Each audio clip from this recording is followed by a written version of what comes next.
saya untuk share di Persekutuan Besar CMF Bali ini, sebuah kehormatan buat saya untuk bisa terus belajar, membuat planning juga yang baik untuk sisa waktu hidup saya. Baik, kita mulai dengan slide berikutnya.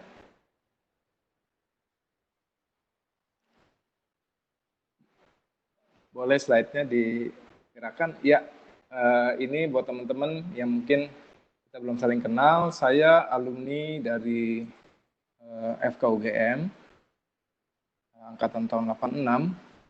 Saya menjalani spesialisasi bagian anak pediatrik di Philippines dan adaptasi di UI.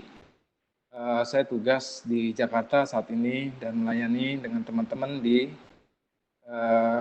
pelayanan medis nasional Perkantas. Slide berikutnya.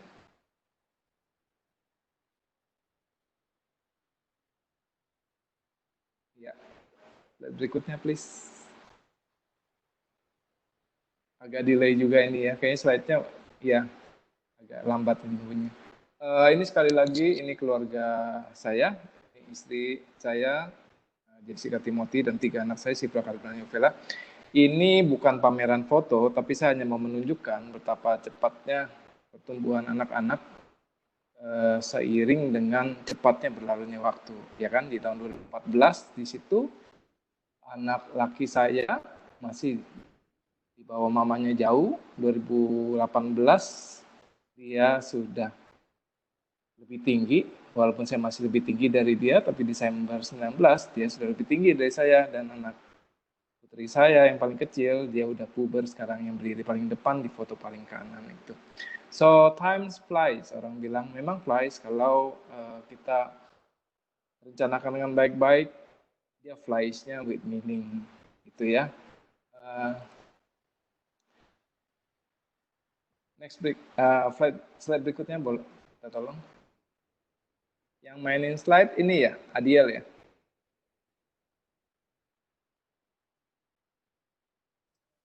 Iya dok. Iya, slide berikutnya boleh.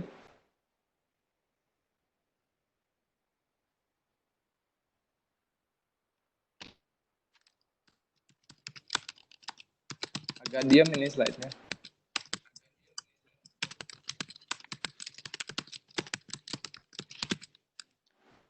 Oke, di slide berikutnya dijelaskan tentang tujuannya, yaitu tentang pentingnya membuat rencana hidup yang strategis untuk mencapai tujuan hidup. Terus kedua, diajarkan bagaimana menyusun skala prioritas, membagi waktu, dan yang ketiga, menyerahkan hidup seluruhnya kepada Tuhan. Sekali lagi, biasanya sesi seperti ini kita bawakan dalam waktu 2 kali 1,5 jam dalam bentuk workshop. Jadi total 3 jam. Tapi kali ini kita coba maksimalkan dalam waktu 30 menit. Kita lihat apa yang kita bisa belajar dalam 30 menit ini. Saya ngajak kita berdoa dulu ya. Kita berdoa dulu. Bapa dalam surga, kami sekali lagi bersyukur diberi kesempatan untuk sama-sama belajar. Sekali lagi kami menyadari seluruh keterbatasan kami di dalam mengelola apa yang Tuhan sudah berikan buat kami. Dan kami rindu Tuhan, tiap hari kami Tuhan tolong untuk dipertajam, jelas mengarah kemana hidup kami, dan bagaimana membuat plan ke depan untuk perjalanan hidup kami ke depan di dalam pimpinan dari Tuhan. Tolong anakmu ini yang terbatas dalam menyampaikannya, kiranya Engkau sendiri yang memperkaya pembicaraan dalam sesi ini. Dan boleh menjadi berkat buat masing-masing kami yang sudah menyediakan waktu untuk hadir dalam meeting online ini. Dalam nama Tuhan Yesus kami berdoa mengucap syukur. Amin. Pentingnya strategic life planning ya. Nah, slide berikutnya. Jadi sekali lagi sebelum kita bicara tentang pentingnya sesuatu ya, kita perlu memiliki definisi atau setidaknya pandangan yang seragam ya tentang hal tersebut. Kalau kita masuk ke web, ini banyak sekali definisi tentang apa itu strategic life planning, tapi sekali lagi buat saya yang cukup praktis adalah yang salah satunya kombinasi dari dua ini, yaitu bahwa sebuah proses yang sistematik dalam memandang masa depan yang didambakan, ya, yang sering kita sebut visi, dan menerjemahkan visi itu ke dalam tujuan-tujuan atau goal-goal dan menyusunnya dalam urutan langkah untuk mencapainya. Ya, quite simple. Jadi kalau dia bicara tentang systematic proses, itu lagi bicara tentang ini sesuatu yang kita bisa pelajari, gitu ya, bukan supranatural. Tiba-tiba kita mimpi, tiba-tiba udah datang itu rencana hidup kita diturunkan oleh malaikat Jibril misalnya begitu ya, terus kamu follow di step sampai akhir gitu. Enggak, sesuatu yang kita bisa pelajari, sesuatu yang dibuat berdasarkan urutan dan beraturan dia. Jadi sekali lagi, kenapa disebut strategic life planning bukan life planning aja? Simply karena gini, kenapa kita harus bilang dia strategi? Karena kita nggak memiliki segalanya, bukan, pada waktu kita bikin plan kita. Ya, kemampuan kita terbatas. Ya, kita nggak punya duit yang nggak ada serinya ketika kita merencanakan untuk studi, untuk buka bisnis atau apa. Kita punya dana yang terbatas, kita punya sarana yang terbatas, IQ kita juga terbatas. Gitu. Dan yang lain adalah kita punya waktu yang terbatas. Kita nggak bisa bikin plan untuk 100 tahun ke depan karena waktu kita menjalani sepertiganya, jangan-jangan kita udah berpulang kan gitu. Jadi kita harus buat plan yang memanfaatkan sebanyak mungkin sumber yang kita miliki dan benar-benar memanfaatkan waktu yang tersedia untuk mencapai mimpi kita. Ya, kalau teman-teman ingat bagaimana militer juga demikian, bukan? Kalau mereka punya musuh 100.000 tentara, sementara mereka hanya punya 30.000 tentara, mereka harus berpikir bagaimana supaya bisa menang dalam peperangan. Ya, jadi misalnya mereka bisa membeli lebih banyak pesawat tempur, sehingga satu pesawat tempur misalnya bisa menggempur lebih banyak musuh, dan strategi selanjutnya, dan selanjutnya, dan selanjutnya. Oke, slide berikutnya.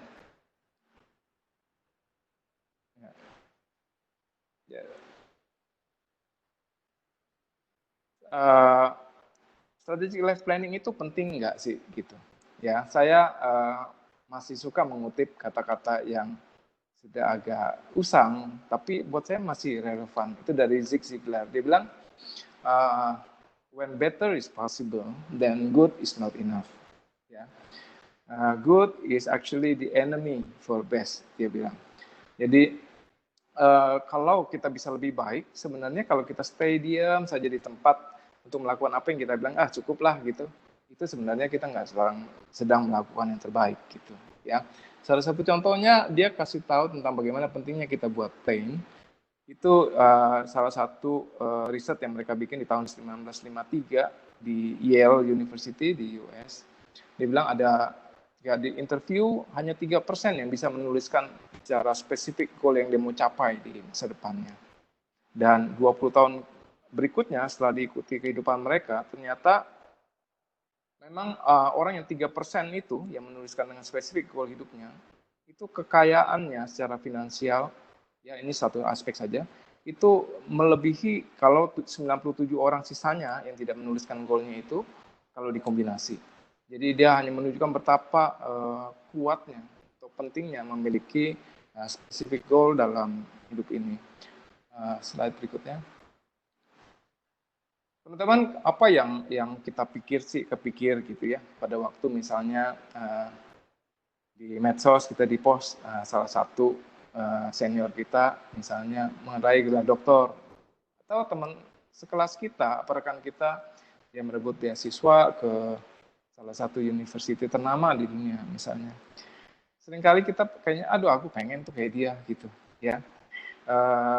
Tapi ingat gitu, itu still kepengen doang gitu ya.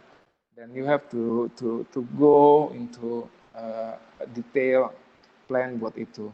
Terus apa sih yang terbayang misalnya pada waktu kita menghadiri penghiburan di rumah duka ya, atau pada waktu kita mendapat kabar tentang kematian orang-orang yang luar biasa seperti Steve Jobs gitu.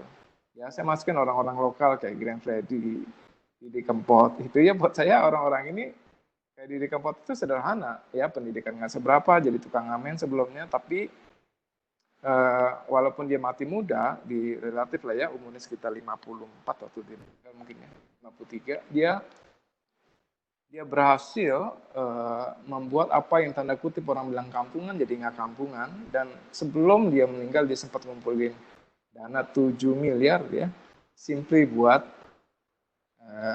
COVID-19 di tanah air ini. Terus kita kepikir gitu, kalau orang ini pada mati muda gini, rasanya kita kok belum bikin apa-apa nih kalau kita nggak ngejar waktu gitu ya. Mereka dipanggil pulangnya cepet gitu. Next slide please. Mungkin slide berikutnya teman-teman pernah kenal nggak ini namanya Li Wenliang ini ya. Ini selama pandemi COVID ini beliau adalah salah satu sosok penting ya, karena sebagai orang yang pertama-tama mengingatkan perlunya kewaspadaan terhadap adanya virus SARS baru menurut dia waktu itu ya. Walaupun dia akhirnya menghadapi banyak masalah dengan pemerintah China, tapi dengan dia raise the awareness, nah kita ada saat ini. Kita tahu ada COVID-19 gitu. Dia meninggalnya muda banget ya, di usia 33 gitu. Tapi namanya harum untuk dikenang ya. Nah ini yang di luar. Kalau di dalam negeri kita, misalnya saya masukkan foto slide berikutnya, please. Di sana ada misalnya hanya beberapa lah ya. Ada 3 contoh, misalnya Dr. Benjamin saat ini di WHO, Dr. Edi di koran Kompas itu di belakangnya sebagai orang yang menggali potensi di daerah, bagaimana menolong orang-orang di daerah untuk bisa meningkat kualitas hidupnya dengan menggali potensi yang ada di situ ya. Itu di bawahnya Dr. Gigi Monica Nirmala, itu ya salah satu sahabat kita juga, dia peserta dari MMC yang sempat di ASRI di Kalimantan, terus dia sekolah di Harvard, dan selama masa pandemi ini banyak pendapatnya yang diterima dan diwawancara di banyak TV, dan dipanggil oleh Pak Luhut untuk membuat rencana ke depan. Orang-orang ini dari mula, mereka bertumbuh di persekutuan kampus, dan selama alumni mereka terus menggumulkan panggilan Tuhan buat mereka. Ya, ini beberapa sosok yang bisa inspire kita untuk start planning. Ya, kita ke depan mau jadi yang mana gitu. Ya. Oke, kita masuk ke slide berikutnya. Planning actually biblical. Setuju nggak? Karena Allah kita juga adalah Allah yang perencana. Ya. Jadi dia bilang bahwa Allah memiliki rencana spesifik untuk hidup kita masing-masing. Terhadap Yeremia, Tuhan Yesus bilang, Allah bilang bahwa sebelum aku membentuk engkau, jadi sebelum jadi ya embrio di rahim ibunya, aku telah mengenal engkau. Sebelum engkau keluar dari kandungan, aku telah menguduskan engkau. Aku telah menetapkan engkau menjadi nabi bagi bangsa-bangsa.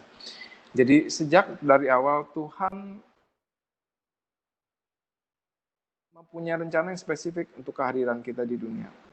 Walaupun nggak mudah ya kalau kita ngomong ini untuk orang-orang yang lahir cacat berat dan segala macam, kita simpen buat next kalau kita perlu diskusi ini. Bandingkan dengan Mazmur ya, dikatakan bahwa Allah menenun DNA kita di rahim ibu kita, tulang-tulang kita dia perhatikan, bahkan ya buku tentang kita dia udah tulis buat kita gitu ya. Jadi sebenarnya Allah kita adalah Allah perencana. Next slide. Jadi Allah yang pasti memiliki rencana yang indah untuk umatnya. Ya, kalau teman-teman ingat ayat yang sangat populer ini, Yeremia 29:11, rancangannya adalah rancangan yang damai sejahtera. Next slide.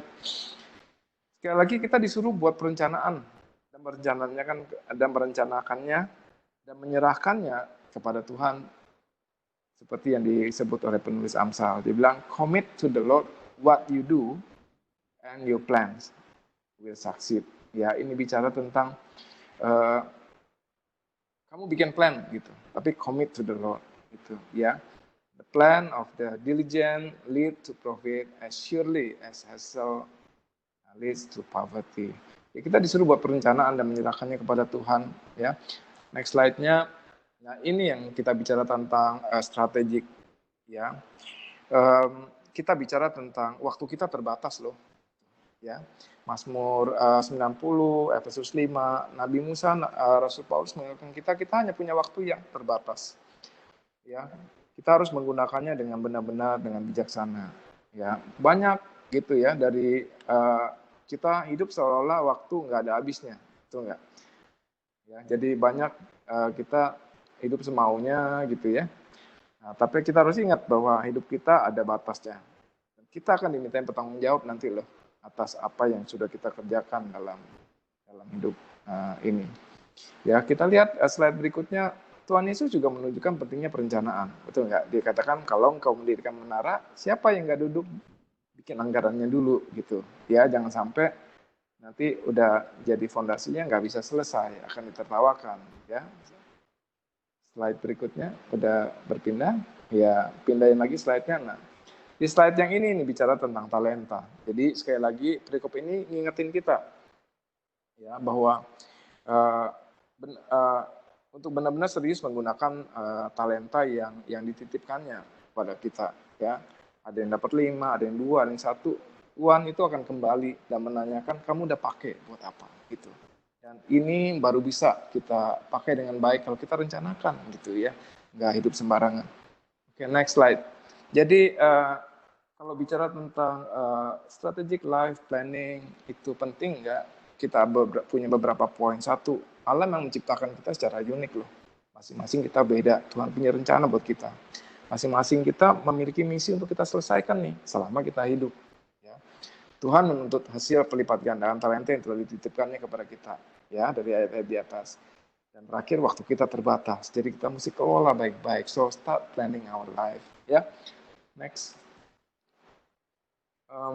Kita ngobrol dulu nih. Ada nggak yang mau share? Kapan pertama kali pernah bikin rencana dalam hidup? Ada yang mau share nggak? Saya kasih 2-3 menit. Mungkin Adiel bisa lihat kalau ada yang raising hand. Ada yang mau share nggak? Atau semua di mute ini? Yang mau share? You can raise your hand. Teman-teman, saya ingat pertama sekali saya pernah bikin rencana dalam hidup saya adalah ketika waktu itu saya kelas 5 SD, teman-teman ya. Jadi saya ingat kami bangun pagi-pagi bertiga bersaudara waktu itu. Kami 6 sih, tapi yang 3 ini kebetulan saya ingat waktu itu duduk di luar pagar rumah jam 5 pagi. Ngapain? Untuk belajar menghadapi ulangan semester pada waktu itu. Loh, kenapa di luar pagar? Karena pada waktu itu kami memanfaatkan lampu jalan. Ya, lampu jalanan waktu itu nyala, jadi kami ambil kursi duduk di bawah lampu jalan sehingga kami bisa belajar karena kami tidak punya listrik di rumah. Abang saya nanya, kamu mau jadi apa gedenya? Saya bilang mau jadi dokter. Wah, dia geleng-geleng, dia bilang. Abang saya ini udah Kristen waktu itu, dia bilang, wah amat sulit ya dek, dia bilang, orang tua kita pas-pasan. Dan kamu harus masuk masuk di PT perguruan tinggi negeri nih supaya murah, supaya bisa lulus dengan biaya yang terbatas. Tapi kamu keturunan Chinese, dia bilang. Hanya keajaiban yang bisa membawa kamu ke sana. Dia bilang, ayo dah, pokoknya tiap malam kita berdoa ya. Imagine anak kelas 5 disuruh berdoa, saya itu masuk sekali ke hati saya. Dan saya pikir strategi yang saya terapkan adalah berdoa tiap malam, minta yang maha kuasa karena dia lebih kuasa gitu ya.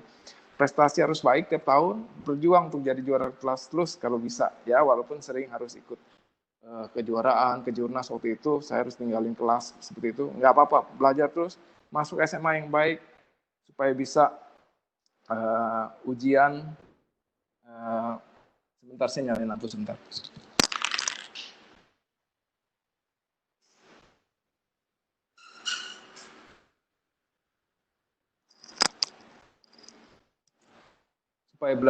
Supaya bisa masuk SMA yang baik, supaya bisa bersaing gitu ya, ikut ujian Sepenmaru, dan puji Tuhan akhirnya saya lulus FKUGM. Buat saya berpikir bahwa nggak selalu manis sih di akhir gitu ya, tapi at least sudah belajar buat rencana sejak usia dini. Kenapa? Karena waktu itu hidup dalam keterbatasan. Seringkali kita dalam keterbatasan itulah yang seringkali kita malah jadi lebih strategik gitu, karena nggak punya apa-apa gitu untuk merencanakan. Kapan terakhir teman-teman pernah buat rencana? Ada yang mau share nggak? Kalau di Zoom kan kelihatannya yang raising hands gitu. Kalau di sini saya nggak tahu gimana caranya lihat. Ada yang mau share? Nggak ada? Ya, misalnya gini, terakhir kali saya pernah buat rencana, misalnya salah satunya adalah saya mau ikut lari maraton. Oh, lari maraton di usia 50 lebih gitu. Nggak apa-apa. Ya, jadi saya agak nggak pede awalnya. Udah bikin rencana, 2 tahun pertama harus bisa lari 10K dan half marathon tanpa cedera. Itu syaratnya. Tahun ketiga 4 harus di akhir tahun harus pernah ikut full maraton tanpa cedera. Apakah langsung lari di lapangan? Tentu enggak. Ya, jadi beli bukunya, ikuti program latihannya, buka YouTube bagaimana menjaga supaya tidak cedera. Ya, cocokkan dengan jadwal praktek yang padat. Kalau perlu lari tengah malam, misalnya gitu. Nah, ya bersyukur di akhir tahun keempat saya bisa ikut menyelesaikan full maraton tanpa cedera. Ini baru contoh aja teman-teman. Next slide ya.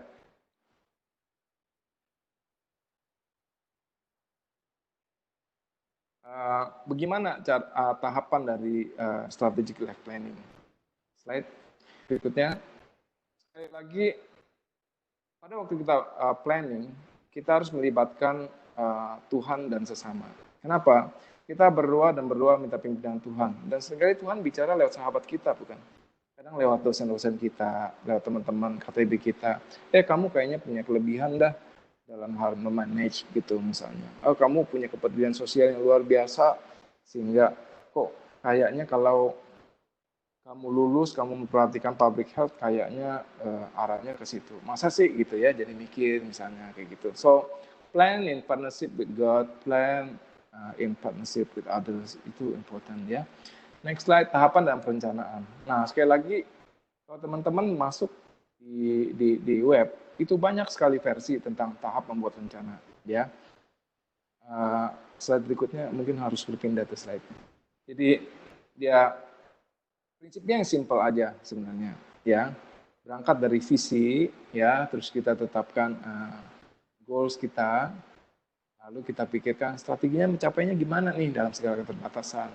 Baru kita tuangkan dalam bentuk kegiatan. Ya. Menarik bahwa Tuhan biasanya tidak mempertentangkan antara visi kita dengan talenta yang kita diberikannya, betul nggak?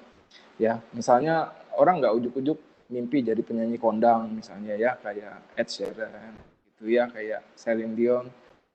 Tapi kalau disuruh nyanyi fals melulu gitu ya. Kalau nyanyi lagu nada do semua dari awal sampai akhir gitu. Atau dia mimpi jadi CR7 gitu ya, Cristiano Ronaldo main bola jago, canggih kayak Raya misalnya gitu. Tapi dia lari 100 meter aja ngos-ngosan, kerjaan makan tidur, obes gitu. Ini parah. Jadi seringkali kita melihat bahwa Tuhan seringkali memberikan kita visi sesuai dengan talenta yang kita miliki, gitu. Ya, next slide please. Nah, sering kegagalan hidup kita adalah ketika kita punya visi, ya punya mimpi indah, bagus, tapi karena dia tidak detail, abstrak, akhirnya tapi kita nggak pernah merumuskannya dalam bentuk yang terukur, ya, yang detail. Akhirnya kita nggak pernah gitu mencapainya. Ya, nanti kita akan bahas sembari jalan. Next slide. Jadi secara mudahnya tahapan kita bikin strategic life planning adalah seperti ini. Kita lihat mimpi kita, terus kita lihat ya kita punya God given skill yang tadi itu ya, talenta kita apa, cocok ya gitu ya. Terus kita tuangkan dalam bentuk tujuan, kita bikin dia dalam goal, strategi mencapai goal-goal itu gimana, dan rencana kegiatannya. Nah, kalau bikin gini kan agak abstrak ya. Coba kita bikin contoh aja ya, teman-teman. Kita bikin contoh, slide berikutnya. Kita move lebih cepat gini. Jadi gini, saya punya mimpi nih, gitu ya, setelah melihat kondisi pandemi COVID-19 ini. Indonesia kayaknya dalam kesulitan besar, gitu ya. Kita nggak punya ahli virus yang mumpuni, gitu ya. Kita masih sangat terbatas, gitu. Begitu lihat ini, kita tentukan tujuan, aku mau jadi dokter ahli di bidang virus ketika aku jadi alumni nanti. Ya, dia terinspirasi dari dokter Li Wenliang ya, yang bisa menolong dunia untuk lebih awal menyikapi pandemi COVID-19 misalnya gitu. Next slide. Lalu kalau dia tuangkan dalam bentuk goal, ya, apakah goal ini cocok nggak buat teman-teman? Satu, lulus jadi dokter yang pinter. Benar, ya kayaknya bagus. Belajar di luar negeri, katanya benar, karena di luar negeri lebih misalnya banyak yang bisa memberikan pengertian yang lebih baik atau riset yang lebih baik tentang virus. Agree nggak dengan goals ini? Yang paling mencolok apa dengan goals yang di atas ini? Dia nggak spesifik ya. Pinter tuh kriterianya apa? Betul nggak? Luar negeri di mana? Gitu. Mau belajar di Afrika, di Asia, atau di US, atau di Europe, gitu. Ya. Next slide. Biasa orang menggunakan kriteria SMART untuk menentukan apakah goal sudah tepat disebut goals, ya, yang sesungguhnya. Misalnya yang contoh di atas, mana yang lebih tepat? Misalnya pada waktu resolusi akhir tahun, dia bilang gini, tahun depan hidup lebih sehat. Itu goals nggak kira-kira? Atau tahun depan, ya, dalam 12 bulan ke depan, berat badan saya udah mencapai ideal. Nah, orang menggunakan kriteria SMART goal itu S-nya itu spesifik. Kalau kita tanya, ini spesifik nggak goalnya? Saya bilang, ini spesifik, iya. Yaitu menurunkan berat badan ke berat badan yang ideal. Oke, measurable nggak? Bisa diukur nggak? Lebih sehat itu yang diukur apa tadi? Ya kan, tidur cukup kah? Makanan bergizi kah? Itu tensinya normal kah? Atau yang mana? Kalau ini measurable buat saya. Tinggi badannya kurang. Ini 110, ya kurang lebih lah. Misalnya saya 165, saya 65 kalau bisa. Attainable nggak? Masuk akal nggak? Bisa dicapai nggak dalam 12 bulan? Sekarang berat saya 10 kilo di atas ideal. Sebulan turun sekilo, bisa lah gitu. Attainable, ya. Relevan nggak? Relevan, karena intinya saya pengen hidup sebagai orang sehat untuk mencapai cita-cita saya. Time bound nggak? Iya, dia nggak berat badan ideal dalam waktu 20 tahun, nggak. Dalam waktu 12 bulan, very clear. Jadi sekali lagi, bagaimana kita bisa bikin goals kita lebih spesifik. Next slide-nya. Kalau kita lihat tujuannya, dari tadi itu, yang di bagian bawah itu kan, kita bikin apa tujuannya, dokter ahli bidang virus gitu. Saya bikin goals nih ya, lulus dengan IPK lebih dari 3,75 di tahun 2025 ya, buat FK Unut angkatan 2019 misalnya gitu. Ya 6 tahun lulus dengan IPK segitu. Kenapa saya bikin angkatan 2019? Karena saya takut saya bikin buat angkatan 2016 kalian sudah sembari jalan, IPK kumulatifnya sekarang 2,5, jadi susah buat 375 kan. Masuk program PhD di Harvard tahun 2027, 2 tahun kemudian. Oke, buat teman-teman smart nggak ini? Buat saya smart ya, goalsnya clear ya, mau apa ini mau tuju spesifik, bisa diukur, bisa gitu ya. Time bound, ada waktunya untuk mencapainya. Masuk akal kalau orangnya memang dari awal memang kerinduannya belajar dan dia punya talenta untuk itu. Lanjut. Nah, untuk mencapai tujuan itu kita punya keterbatasan. Kita bukan orang sempurna, kita bukan orang ideal untuk mencapai goal tersebut.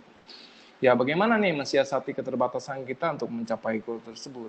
Ya, jadi in general orang bikin analisa SWOT, ya, strength, weakness, opportunity, threat yang sering teman-teman bikin. Kita bikin contohnya aja dah. Ya, next slide. Nah, strength saya apa nih, gitu ya? Saya punya motivasi kuat, gitu. Ya.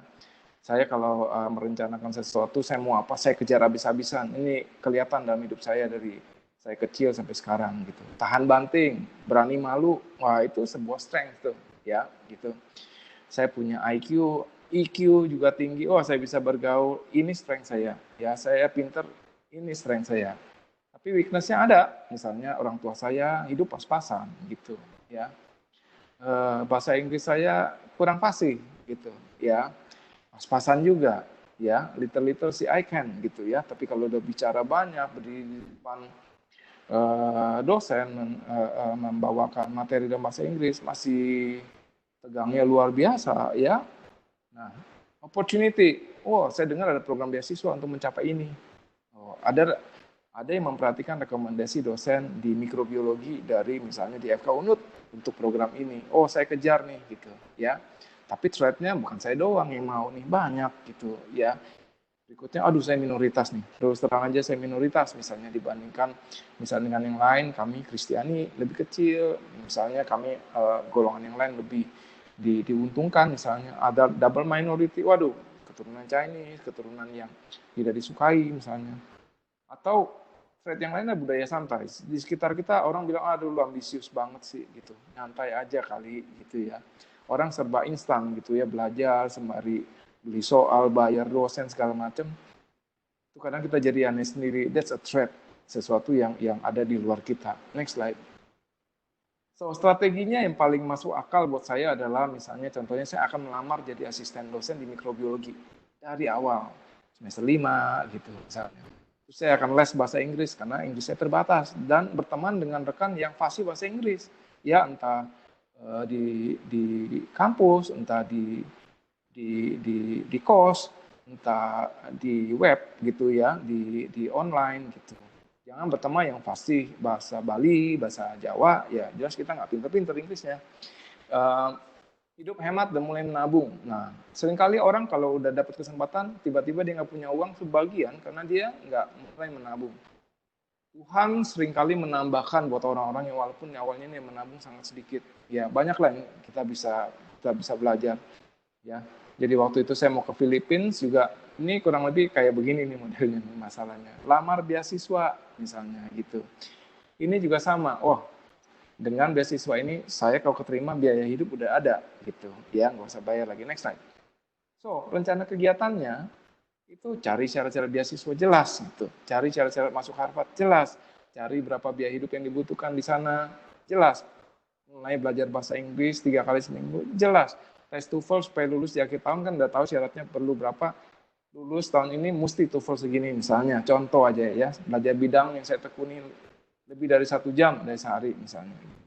So, saya jadi ingat waktu saya waktu ditolak ambil spesialis anak di beberapa tempat di Indonesia ini, saya berpikir this is not the end.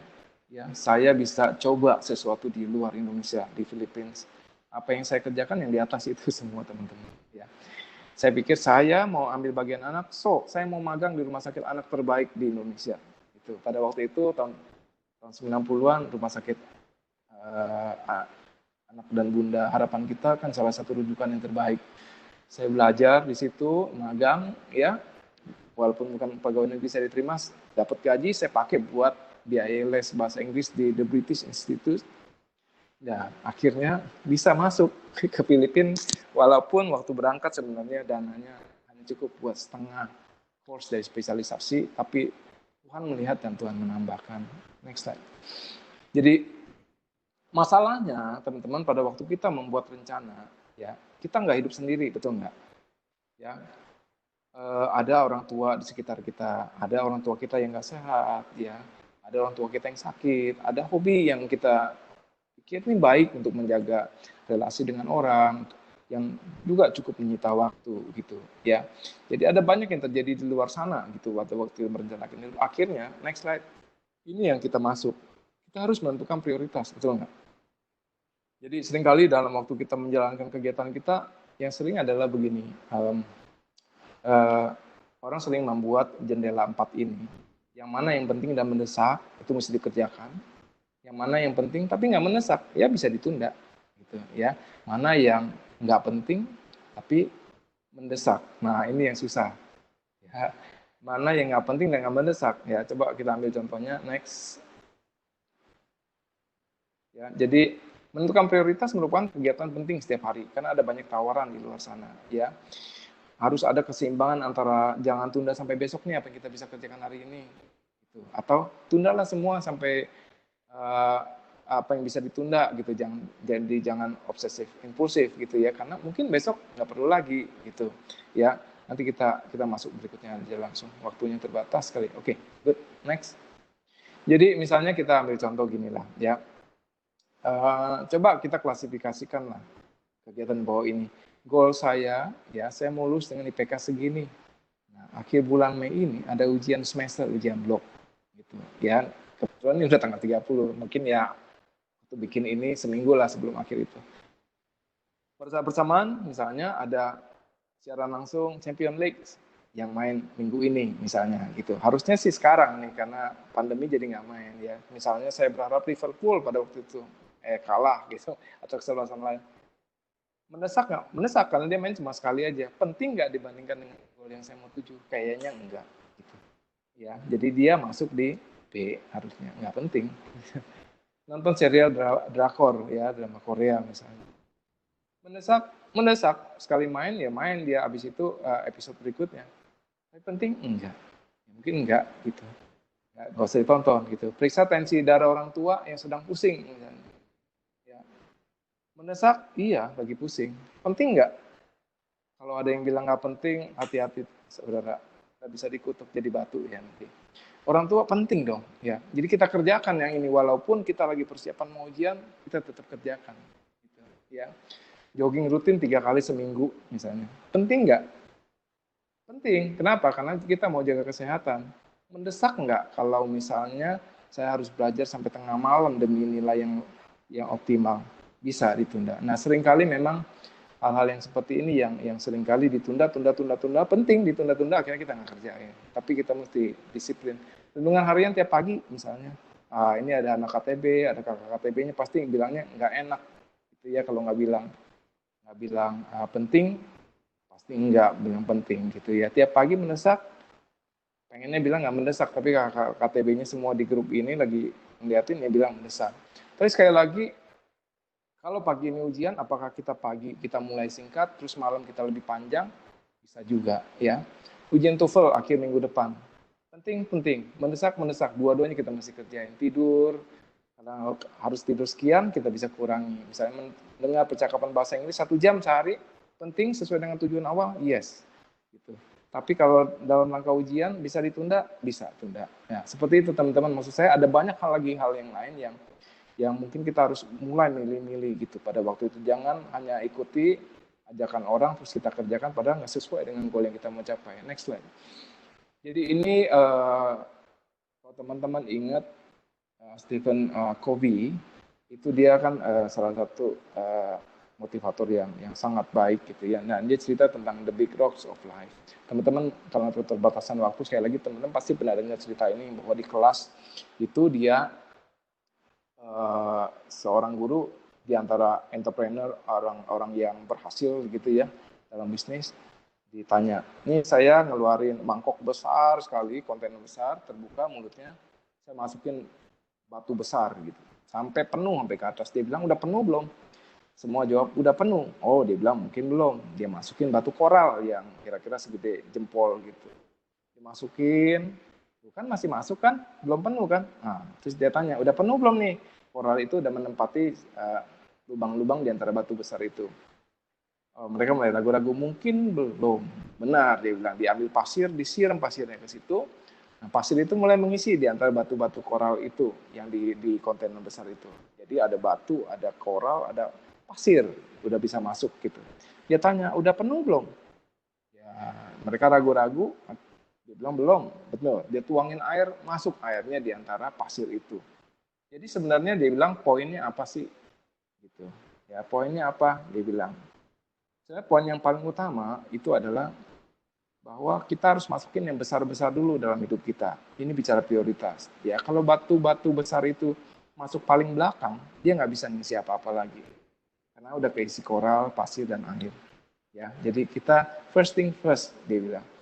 Jadi bikin prioritas mana yang paling penting buat hidup kita. Next. Keseimbangan antara kegiatan studi dan kegiatan pelayanan. Ya, sekali lagi, apa sih definisi seimbang gitu? Ya, seringkali orang seimbang tuh berpikir kalau punya waktu 100% gitu ya, 50% kuliah, sekolah, 50% rohani. Seperti itu enggak sih? Harusnya mungkin enggak. Kenapa? Next slide, please. Ya. Kenapa? Karena apakah pada waktu kita kuliah, kita belajar, kita enggak sedang dalam area rohani, mempersiapkan diri untuk menggunakan talenta yang Tuhan kasih? Ya. Apakah pada waktu kita pelayanan kita lebih rohani daripada waktu kita belajar? Jadi kita nggak bisa berdiri secara satu ekstrim, misalnya hancur nggak apa-apa, asal rajin di CMF Bali gitu, ya, ikut ke desa binaan, nggak usah belajar nggak apa-apa, yang penting sudah melayani, nggak juga kali, ya, atau nggak perlu melayani sama sekali, belajar doang, IP baik kan memuliakan Tuhan, nggak juga. Bisa berjalan beriringan kok pada saat bertumbuh dalam Kristus dan berprestasi dalam studi. Next slide. Kita kembali ke visi, misi, dan sasaran hidup kita masing-masing. Ya. Tentu kita nggak hanya ingin jadi lulus jadi dokter, kita ingin jadi murid Kristus ya, seperti di visi misinya. Di visinya CMF Bali saya ingat kurang lebih isinya bahwa ingin bahwa lulus jadi dokter yang profesional, ya, melayani pasiennya dengan holistik, menyuarakan kebenaran di tengah masyarakat. Jadi orang yang misioner buat bangsanya, ya. Bahkan jadi berkat buat regional dan buat dunia global gitu ya. Tapi berangkat jadi murid Kristus gitu. Ya. Next slide. Jadi kalau kita lihat Next slide, please. Jadi kalau kita lihat tadi, apakah tujuan kita hanya jadi dokter ahli di bidang virus itu? Simply yes kalau dokternya, tapi tujuan besar hidup kita lebih dari itu. Kita mau jadi dokter Kristen yang bertumbuh dalam Kristus, ahli dalam virus, menjadi berkat buat keluarga, gereja, dan bangsa. Ini contoh ya teman-teman. Next slide. Jadi goals kita juga otomatis berubah, bukan? Jadi goals kita menyelesaikan, misalnya saya mau jadi murid Kristus yang kuat sebelum saya berangkat menjalani studi saya di luar negeri. Saya menyelesaikan program pemuritan sebagai pembuat murid di CMF Bali 2023 sebelum koas misalnya. Ya, ini angkatan 2019. Menjalankan KTB koas sampai dengan lulus tahun 2025. Terus yang tadi, ya, terus memiliki calon pasangan hidup di akhir 2025. Nah, ini sesuatu goal yang bisa direncanakan tapi datangnya ke jelas. Ya. Jadi ini mungkin slide saya yang terakhir. Saya agak lewat dikit, udah 33 menitan. Next slide. Dia bilang bahwa seringkali ya it's not good enough to try to stop thinking about what can go wrong gitu ya. Kita sering bikin planning, kita aduh bisa gagal nih, kayaknya gua nggak mampu nih gitu misalnya. We must start thinking about what can go right, yeah, go to the other way gitu ya. It's not good enough to stop thinking about what enemy of our soul wants for us, but we can start thinking about what the lover of our soul wants for us. Jadi the way to overcome fear is to replace it with faith. Jadi faith factor in planning the future. Jadi ini mungkin slide saya yang terakhir. Sorry saya agak terburu-buru. Selamat mulai merencanakan hidup dan pimpinan Tuhan. Sederhana apapun yang kita bikin, itu jauh lebih baik daripada kita nggak merencanakan sama sekali. Udah bikin rencana, sebaik apapun kita gagal, itu lebih baik daripada kita nggak pernah rencanakan, sehingga kita tidak tahu kita pernah gagal dan kita sudah gagal merencanakan mengerjakan itu, sehingga kita bisa next-nya merencanakan yang lain lagi supaya bisa lebih berhasil. Gitu. Ya, saya rasa itu dulu yang saya bisa sampaikan. Saya lihat nih waktunya saya udah sekitar hampir 40 menit plus pembukaan tadi. Ya, saya rasa itu dulu yang saya bisa sampaikan. Saya minta nih salah satu dari kita boleh doa buat kita. Ya, pengiring musik kita Yunike boleh doa buat kita? Ya, Dok, doa tutup firman ya, Dok. Mari kita berdoa. Tuhan Yesus, terima kasih ya Tuhan untuk firman yang telah Kau berikan ya Tuhan kepada kami ya Tuhan, untuk mengenai strategi ya Tuhan untuk hidup kita. Biarlah ya Tuhan firman-Mu ini ya Tuhan boleh kami hidupi ya Bapa, boleh tertanam di dalam hati kami, boleh bertumbuh ya Tuhan, dan nantinya ya Tuhan buahnya bisa dinikmati ya Tuhan oleh kami dan juga banyak orang lain Bapa. Tuhan yang siram terus ya Bapa kehidupan rohani kami ya Tuhan, dan kami semakin hari semakin bertumbuh di dalam Engkau ya Tuhan. Terima kasih ya Yesus, kami berdoa berserah kepadamu, hanya dalam nama-Mu kami sudah berdoa. Haleluya. Terima kasih.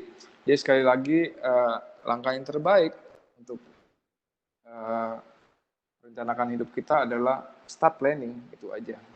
Ya, saya kembalikan ke MC Ivana.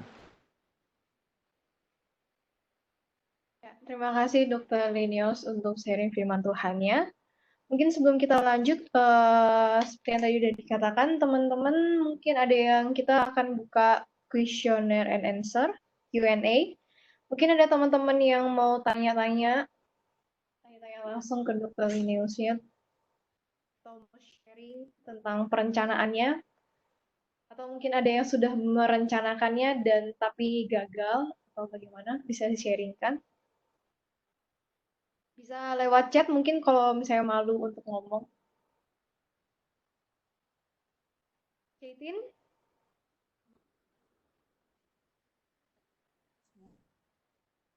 Suara saya kedengeran? Kecil, C.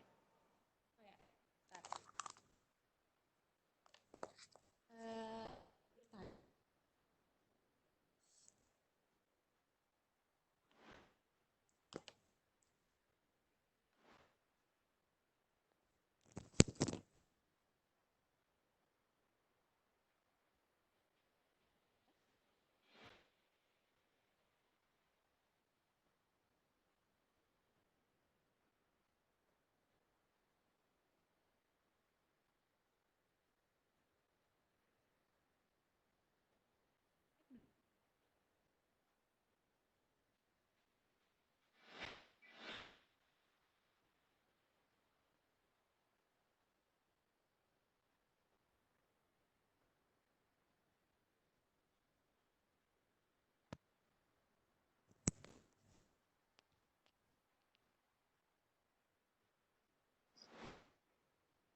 Belum masuk suaranya, C. Mungkin yang lain juga sambil nunggu bisa diketik ya untuk pertanyaan-pertanyaan. Sekarang udah kedengeran? Udah, C, udah. Sorry, trouble. Jadi mau bertanya ke Dokter Linnaeus. Tadi kan dokter memberikan beberapa contoh tentang bagaimana cara membuat goals yang spesifik dan terarah gitu. Dan tapi kadang saya masih suka bingung bagaimana cara menentukan tujuan yang sesuai dengan kehendak Tuhan.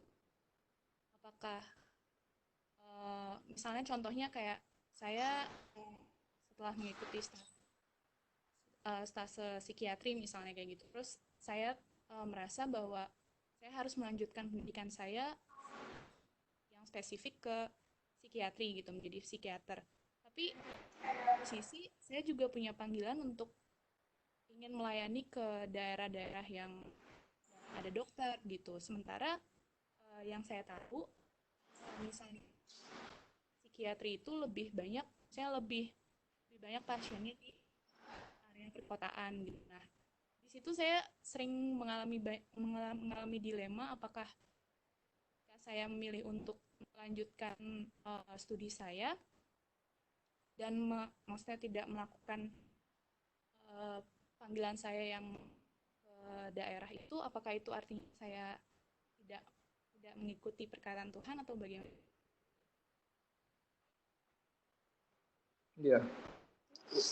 Ini udah putus atau udah selesai ngomong nih? Udah selesai ngomong. Oke. Iya. Udah nggak ada di layarnya. Iya, jadi gini kalau buat saya pertama bahwa antara mimpi menjadi seorang psikiater sama kerinduan untuk menjadi berkat di daerah-daerah gitu ya. Itu dua hal yang nggak bertentangan sih kalau buat saya. Kalau saya kemarin pernah ke daerah ND waktu itu.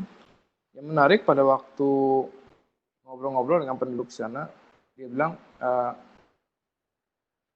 kamu perlunya apa di sini, dokter apa yang paling penting di sini? Menarik jawabannya, dia bilang bahwa dokter yang paling penting di sini adalah dokter jiwa, dia bilang di sini. Karena banyak orang-orang yang ada gangguan jiwa tapi nggak ada yang mengatasinya gitu. Contohnya satu itu. Terus kedua, dua hal bisa beriringan kok kalau saya pikir gitu ya. Jadi perhatian kita buat tinggal di daerah dan studi bisa dua hal yang beriringan. Misalnya kita ke daerah dulu, ya, nanti kembali studi lagi, dan kerinduan kita untuk ke daerah nggak harus diri kita sendiri yang ke daerah. Seringkali kita bisa masuk di dalam sebuah tim yang memobilisasi orang pergi, menyiapkan mereka untuk pergi, dan kalau mereka udah pergi, kita sekali-sekali ke sana menemani mereka begitu untuk melayani di sana, dan kita balik lagi misalnya untuk mengerjakan pekerjaan kita sebagai seorang psikiater. Saya rasa bukan dua hal yang bertentangan. Jadi kalau waktu ingin mewujudkan mimpi ini, bikin tujuannya, dua-duanya bisa. Hanya kan nanti bicara tentang strateginya untuk mencapai tujuan itu, bahwa saya tetap bisa jadi berkat di daerah terpencil misalnya. Itu bagaimana? Misalnya saya serahkan misalnya 5 tahun pertama saya jadi alumni, saya mau stay di daerah terpencil misalnya gitu. Berdoa dalam 5 tahun itu sembari menyiapkan diri untuk bisa studi lanjut.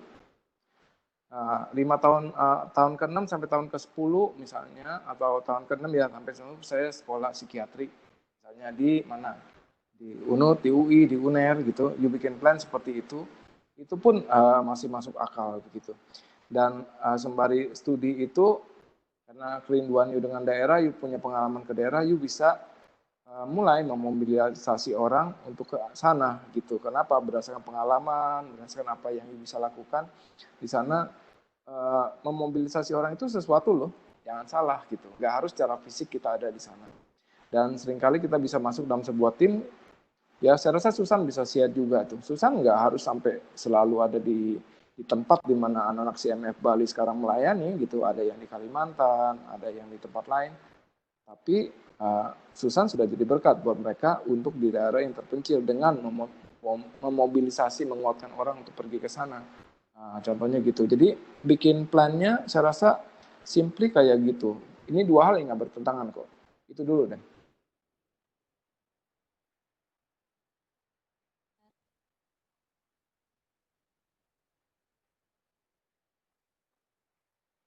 Dari Caitin masih ada yang ditanyain? Nah, udah cukup. Terima kasih dokter. Oke, udah jelas ya. Ada pertanyaan dok di chat dari Steve William. Selamat malam dok, terima kasih atas firmannya, sungguh memberkati bagi kami semua. Saya ingin menanyakan dok, bagaimana agar kita tetap konsisten atau tetap semangat dalam menggapai goals kita. Terima kasih dok. Waduh, gimana tuh ya? Supaya tetap semangat ya. Sebentar ya, saya baterainya habis nih.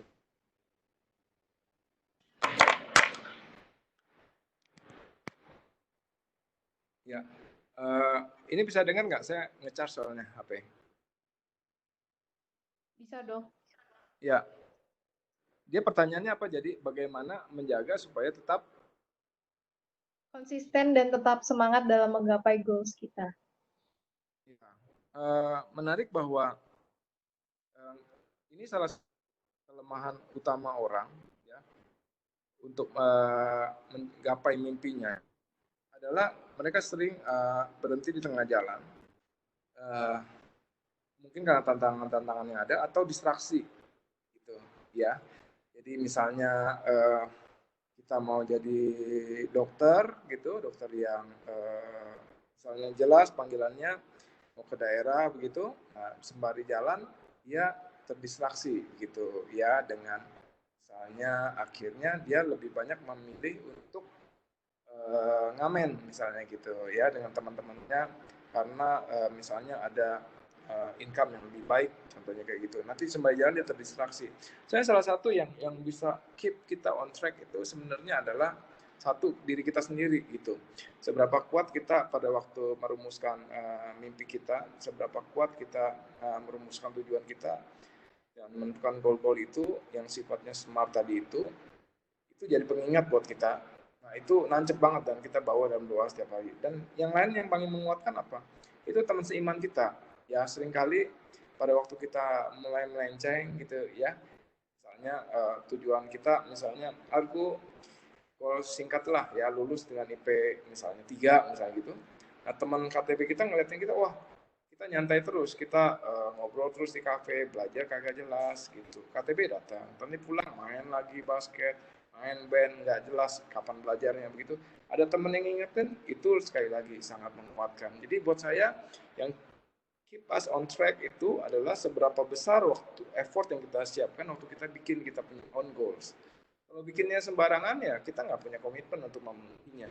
Kalau dalam pergumulan yang sungguh-sungguh, saya yakin kita punya komitmen lebih. Kedua, teman seiman yang mengingatkan, saya rasa itu juga penting. Apa? Karena nggak semua orang bisa menjaga dirinya sendiri untuk on track. Buat saya banyak hal saya juga seringkali karena teman saya, makanya saya bisa misalnya menyelesaikan atau masuk FKUGM karena waktu itu teman waktu itu lulus SMA saya udah sempat kecewa karena nggak diterima di penyaringan bakat. Tapi teman saya itu yang sekarang juga dokter lulusan Atmajaya, dia ajak saya untuk memperjuangkan itu dengan belajar di salah satu bimbingan belajar supaya nanti si Penmaru kamu bisa lulus dengan lebih baik. Wah, saya berutang budi banget dengan dia. Di dalam kekecewaan pada waktu itu kegiatan gereja banyak segala macam, dia menarik saya kembali ke situ. Dan karena dia, saya yakin juga dia berkontribusi besar. Akhirnya saya masuk ke goal yang utama saya yang saya cerita tadi. Saya ingin masuk perguruan tinggi negeri FK. Dan Tuhan mengizinkan pada waktu itu. Itu dulu kali.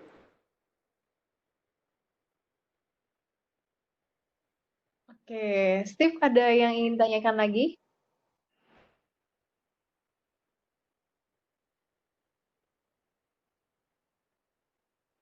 Mungkin teman-teman yang lain? Fan boleh nanya nggak? Ya, silakan. Eh, Selamat sore dok nih, selamat sore Kak Lineus. Mau nanya sih Ya, Kak, kan tadi ada yang soal balance antara pelayanan dan work ya kalau nggak salah itu. Terus dibilang bahwa nggak 50-50 tapi bahwa kalau kita belajar, kita juga belajar buat Tuhan gitu. Terus aku juga yakin kalau banyak di antara kita kalau sebelum ujian tuh berdoa bahwa Tuhan kasih aku nilai yang baik Tuhan karena nanti juga ini buat kemuliaan-Mu gitu.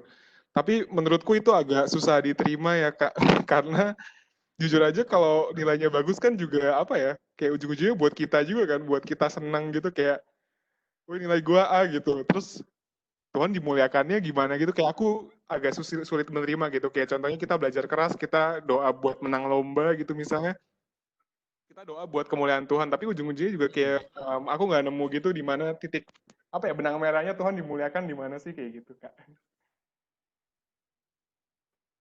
Iya, saya ngerti sih maksud apa pertanyaannya. Jadi sekali lagi emang nggak gampang waktu kita berdiri di depan dengan lampu sorot, dengan medali, dengan piala, waktu kita bilang semua untuk kemuliaan Tuhan gitu ya. Itu benar-benar 100% kita ngomong dari lubuk hati kita paling dalam gitu. Nggak selalu begitu. Ada orang yang bisa begitu, terutama pada waktu mencapai itu. Seringkali dia jatuh bangun, gagal, dan dia melihat pertolongan Tuhan yang luar biasa. Untuk mencapai itu, dia bisa berucap itu dengan sungguh-sungguh dari mulutnya, dari hatinya begitu. Tapi kalau saya mengaplikasikan secara simpel, misalnya pertanyaan tadi, misalnya bagaimana dengan IP yang baik saya memuliakan Tuhan? Satu, yang saya pikir penting adalah satu, saya jadi kesaksian buat orang lain. Ya, jadi baik yang seiman maupun yang tidak seiman. Bagi yang seiman tetapi sangat fokus belajar, tapi tidak mau terjun di dalam belajar firman Tuhan, dalam melayani dia nggak mau terjun. Begitu dia lihat saya melayani Tuhan, saya terjun membina adik-adik, saya pergi ke desa binaan, tapi tetap nilai saya baik. Itu jadi kesaksian yang luar biasa buat mereka. Satu itu buat kesaksian. Kedua, sekali lagi kita harus plot nilai ini ke mimpi besar kita. Kenapa? Karena kita nggak pernah belajar hanya untuk itu. Kalau belajar hanya untuk itu ngapain juga gitu. Mendingan kita beli soal, kita nyontek, kita dapat IP sekian, ya sudah, hanya buat IP itu kan. Enggak, kita nggak buat itu. Belajar adalah bagian dari kita untuk mencapai mimpi besar saya nanti gitu. Tuhan saya butuh IP minimal sekian untuk saya masuk spesialisasi misalnya. Saya belajar, sekarang ini saya berdoa, kiranya saya boleh Tuhan izinkan mencapai IP itu, supaya nanti waktu saya daftar spesialisasi, apa yang Tuhan berikan buat saya talentanya tidak terhalang oleh nilai saya yang buruk ini. Itu kita bisa aplikasikan ke mimpi besar kita. Ya. Kalau yang tadi tanya, bagaimana kita bisa merasa bahwa kita benar-benar mengucap syukur atau benar-benar melihat bahwa IP besar, IP yang indeks prestasi yang baik itu sesuatu yang memuliakan Tuhan dari dalam diri kita sendiri. Saya pikir tergantung pergumulan kita. Ya, seringkali kalau ada orang-orang yang sedemikian pintar, dia sampai susah mengucap syukur. Ada loh yang dia nggak berdoa pun IP-nya 4. Gitu. Kalau ada 4,5 dia 4,5 IP-nya. Ada. Dia mungkin susah memang bagaimana melihat Tuhan sudah menolong dia dan dia bisa bersyukur untuk mencapai IP itu. Tapi ketika anak-anak Tuhan ini seberapapun pinternya, ketika dia berkumpul dengan Tuhan, saya yakin ada cara Tuhan bikin kita humble. Ada cara Tuhan bikin kita humble. Dan humble itu buat saat ini enggak. Itu menyiapkan kita pada waktu kita ada di panggung yang lebih besar. Nah, 10-20 tahun yang akan datang, sepanjang kita setia cari Tuhan, Tuhan akan menolong kita untuk tetap humble. Karena itu modal utama buat kita maju ke depan.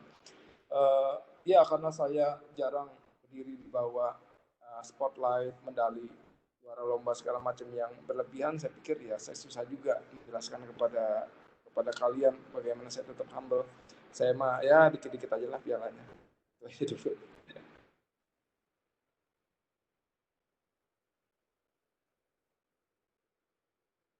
Halo. Ada yang ditanyain lagi, Ko Sam? Oh, udah, thank you, Dok.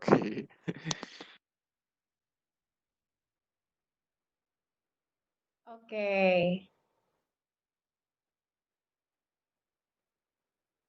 Mungkin yang terakhir ada teman-teman yang masih mau bertanya. Ya, Fen. Sonia Kak juga. Cal, silahkan. Halo Kak, apa kabar? Ya. Aku sebenarnya bersyukur ya, ini kayak mengingatkan kembali karena aku sempat ikut workshopnya Kak Lineus yang strategic life planning juga. Acau jangan nanya, Acau kesaksian aja. Jangan, aku mau nanya malah Kak. Ini setengah-setengah aja ya Kak ya. Gini sih Kak, ini aku pengen nanya masalah menentukan goals-nya itu sih. Karena aku nih istilahnya karena mungkin baru masuk alumni juga gitu. Jadi merasa bahwa kok goalku ganti-ganti gitu. Kayak waktu awal-awal pertama kali ikut KMDN tuh aku ngerasa aku terpanggil ke manajemen rumah sakit. Terus habis itu sempat aku terpanggil ke daerah juga pernah gitu. Terus habis itu sekarang malah lebih prefer ke klinisi sih rasa-rasanya gitu Kak. Nah, yang aku mau tanyakan adalah gimana kita tahu itu sebenarnya emang panggilan kita atau istilahnya itu cuma kayak apa ya, kayak bisikan-bisikan lain gitu loh Kak untuk menggoyahkan panggilan kita gitu. Atau mungkinkah panggilan itu sebenarnya bisa berubah-berubah gitu Kak. Terima kasih Kak. Iya. Kalau buat saya panggilan berubah-ubah itu mungkin bukan panggilannya berubah-ubah, tetapi kesempatan untuk mengeksplorasinya belum cukup pada waktu kita menentukan pilihan 3 tahun yang lalu misalnya. Karena kita nggak melihat ada yang lain di depan kita. Kita keep on track dengan panggilan itu nggak apa-apa. Sembari jalan kita melihat yang lain, kita lihat oh kayaknya yang ini nih. Ya, sembari jalan kita jalan lagi, ternyata kita lihat yang lain, wah klinisi juga iya ya gitu ya, bisa jadi berkat buat pasien gitu.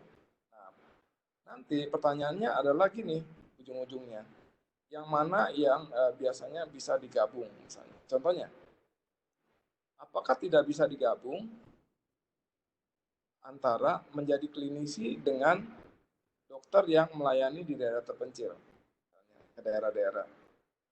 Bisa kan? Dua hal yang nggak bertentangan sebenarnya. Atau antara menggabungkan antara klinisi, ya belajar manajemen juga dan menjadi berkat di daerah terpencil. Bisa juga, gitu. Jadi sekali lagi lihat yang mana yang bicara paling kuat dari segi talenta yang diberikan kepada Acau, misalnya yang tadi dibilang nggak skill itu. Ya, saya mau kasih contoh gini. Jadi ada orang yang punya kemampuan bereaksi terhadap panggilannya itu seperti Daud. Saya sering cerita itu. Ya, jadi ada orang yang kemampuannya membaca panggilan Tuhan itu atau mentaati itu seperti Gideon. Acau masih dengar nggak nih? Hilang soal si Acau.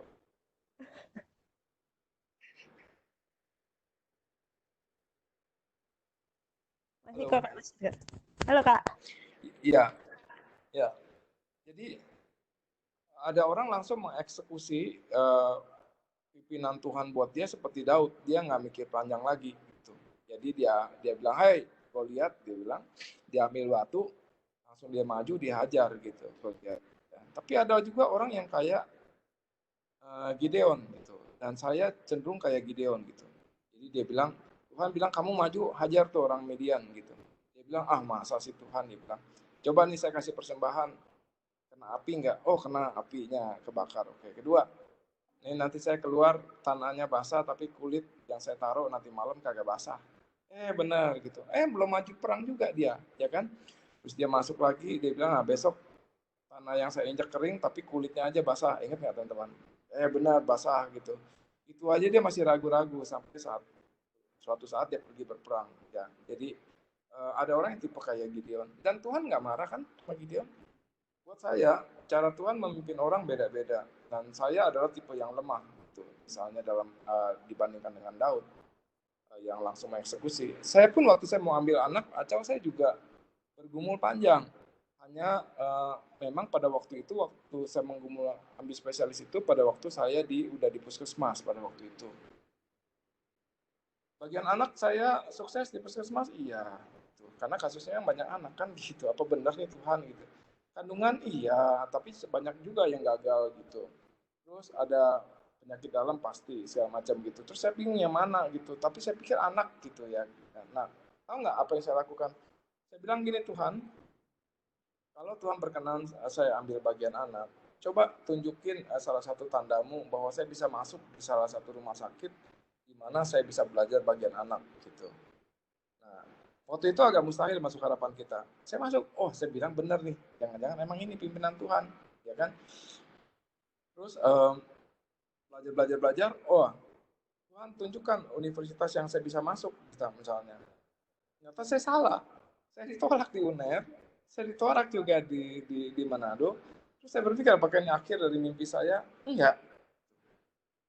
Tuhan, kalau Tuhan tunjukkan satu lagi, saya akan lakukan.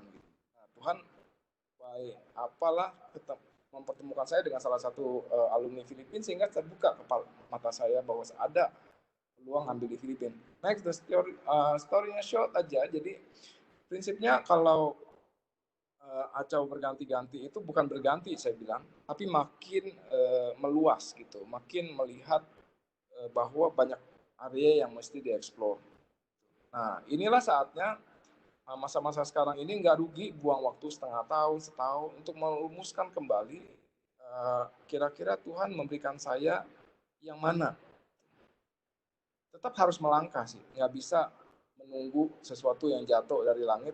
Ini loh, acau misalnya ada mimpi yang besar, tiba-tiba suara besar bilang kamu ambil manajemen rumah sakit aja misalnya. Sometimes ada orang yang dapat pimpinan Tuhan seperti itu, tapi majority orang enggak.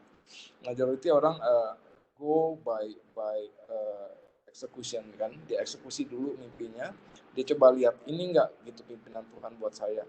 Saya nggak punya jawaban yang clear buat Acau, tapi sekali lagi Acau bisa melihat diri sendiri gitu ya. Manajemen menarik, saya rasa iya. Pada masa ini orang nggak bicara bahwa harus jadi klinisi lagi. Spesialisasi hanya bagian dari kelanjutan dari karir kita. Ke daerah mulia karena kita bisa nolong orang yang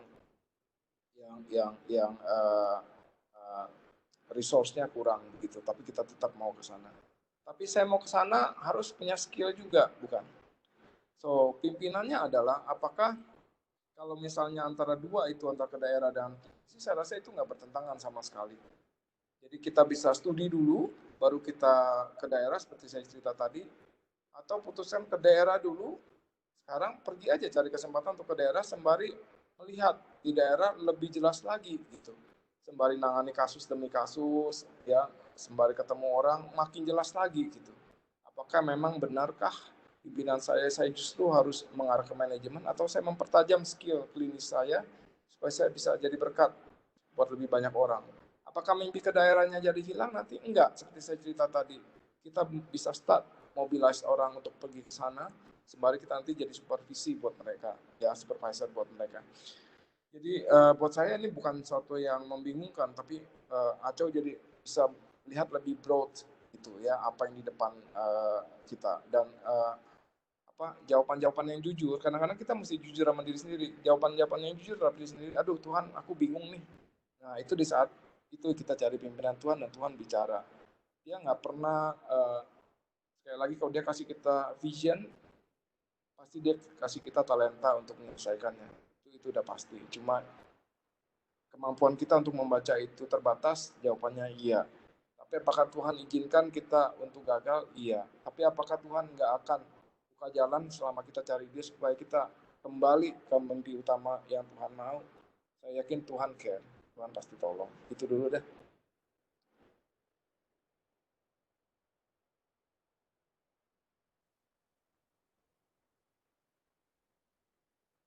Ya, makasih banyak Dr. Linius untuk jawaban pertanyaannya. Luar biasa sekali, nggak hanya memberkati Kak Acau kayaknya buat teman-teman juga. Ya,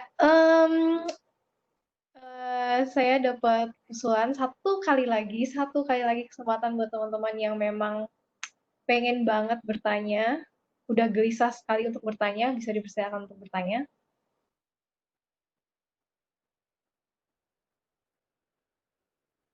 Malam dok, izin bertanya.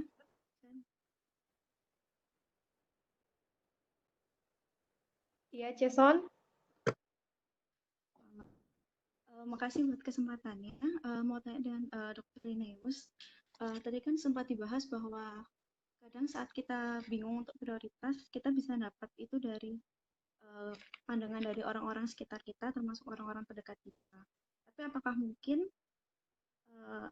prioritas yang kita rencanakan tuh malah bisa menyakiti atau berkebalikan dengan orang-orang sekitar kita, dan bagaimana caranya supaya kita lebih aware untuk tahu bahwa oh ternyata emang mungkin prioritas yang harus dilakukan sekarang bukan saat ini, tapi mungkin apa yang orang lain tuh katakan benar, atau mungkin sebaliknya bahwa tetap percaya bahwa prioritas yang kita pikirkan yang benar, sedangkan yang orang lain katakan tuh bisa saja salah.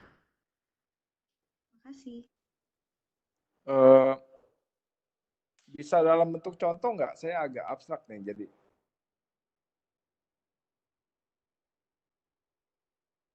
Mungkin contohnya kayak mungkin untuk dari orang tua prioritasnya untuk kita jadi dokter yang di bidang ini gitu, tapi secara pribadi sendiri kita masih belum yakin untuk ngambil spesialis itu mungkin. Iya, ya ini hal yang paling sering terjadi sih sebenarnya, ketika orang tua memiliki mimpi yang berbeda dengan anaknya.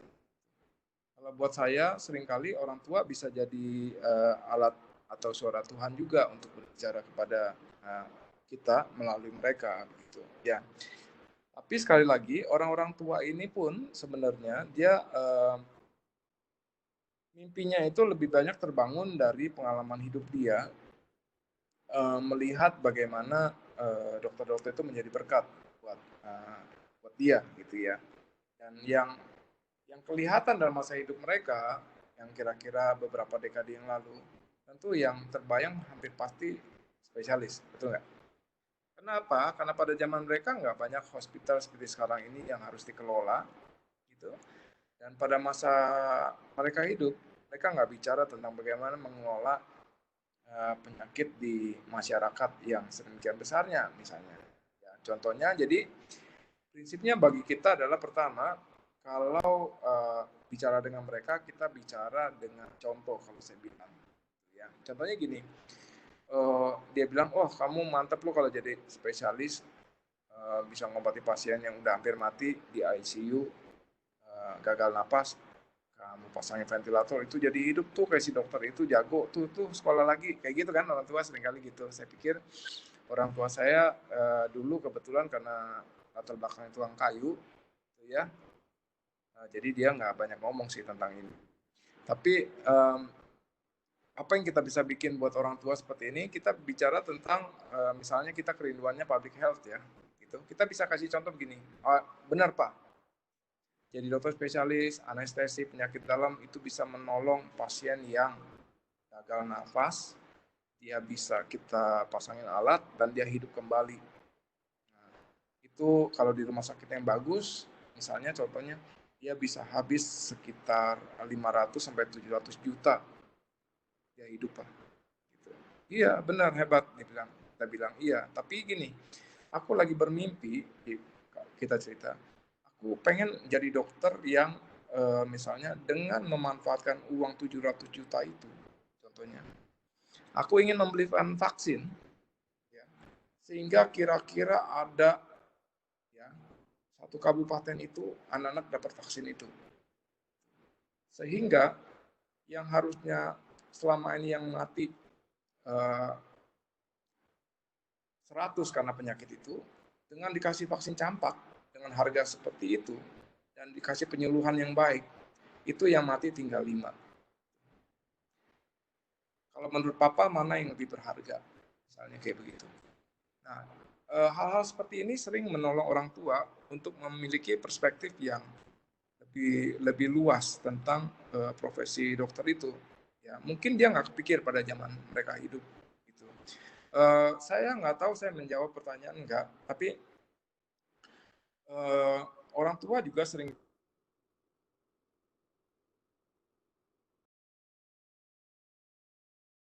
karena buat mereka jadi dokter, lulus jadi spesialis, praktek, duit banyak masuk, harusnya itu dong. Misalnya jadi mimpi utamanya buat anak-anaknya juga gitu.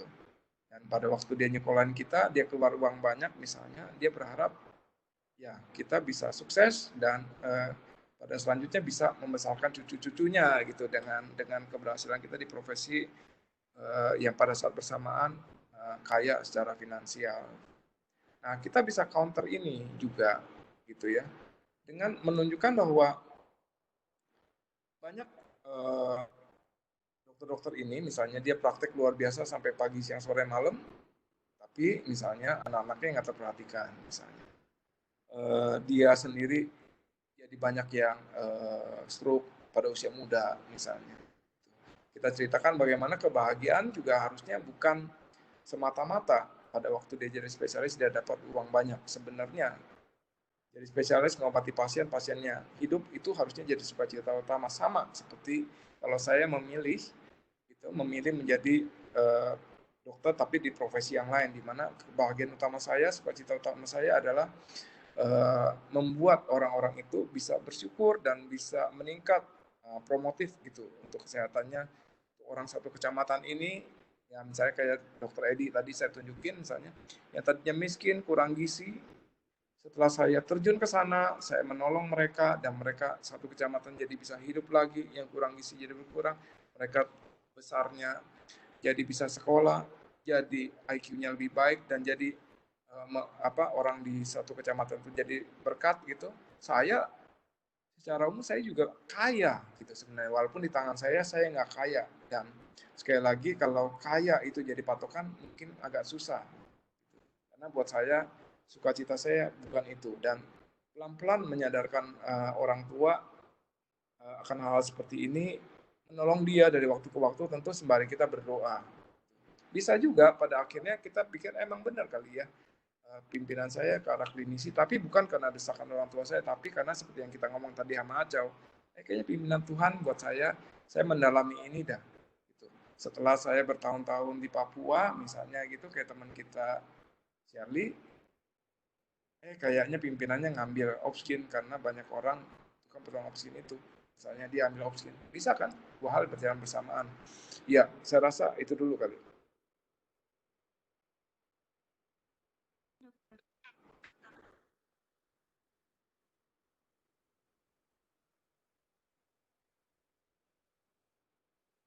Ya, oke.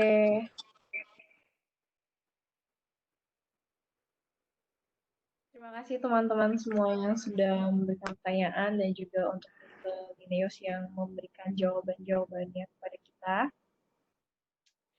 Ya, seperti firman Tuhan hari ini, kita bisa merencanakan setiap rencana yang kita lakukan, dan kita bisa melihat kembali panggilan Tuhan yang Tuhan sudah berikan kepada kita. Tetapi di balik itu semua, kita tahu bahwa kita hanyalah manusia yang bisa berencana. Kita sadar bahwa kita tidak dapat memiliki kita tidak dapat memiliki semua yang ada di dalam hidup ini. Tapi biarlah kita tetap percaya bahwa rancangan Tuhan tetap ada di dalam hidup kita, dan bahwa Ia tetap menuntun langkah kita walaupun kita tidak dapat melihat semua rencana Tuhan. Mari kita bersama-sama menyanyikan pujian Walau Ku Tak